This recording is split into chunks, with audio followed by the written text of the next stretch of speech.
Itong aking binili kaninang buto-buto. Ayan. Hugasan ko siya kasi pakuluan ko. Pero bukas ko pa ito lutuin ng umaga.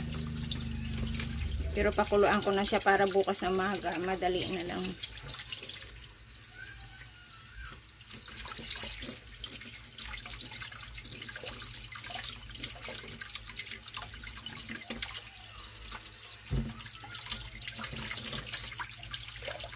Yan na pag namili ako ng karne, kaya manok, pinapakuluan ko na bago ilagay sa rep para pag nagluto madali na lang.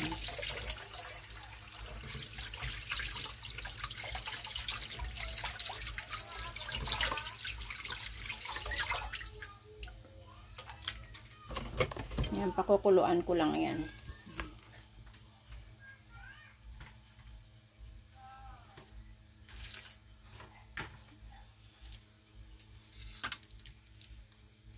Pero lagyan ko na siya ng lagyan ko na siya ng sibuyas bago ko pakuluan. Yan.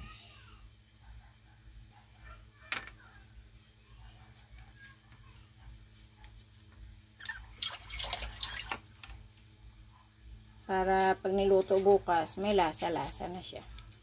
Diba?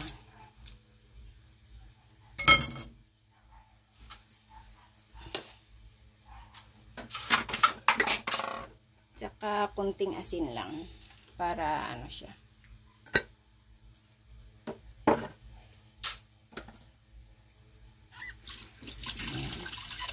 Yun, salang natin siya. At pakuluan. Ay, nakasarado pala yung tangke ko. Kasi bumili ako ng gas ngayon. Nakasarado ba yun?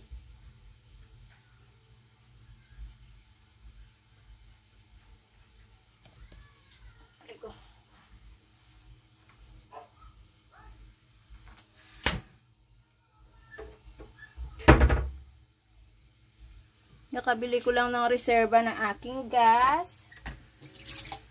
Hindi pa rin bumababa pala. 790 pa rin pala ang isang tangke. Nako.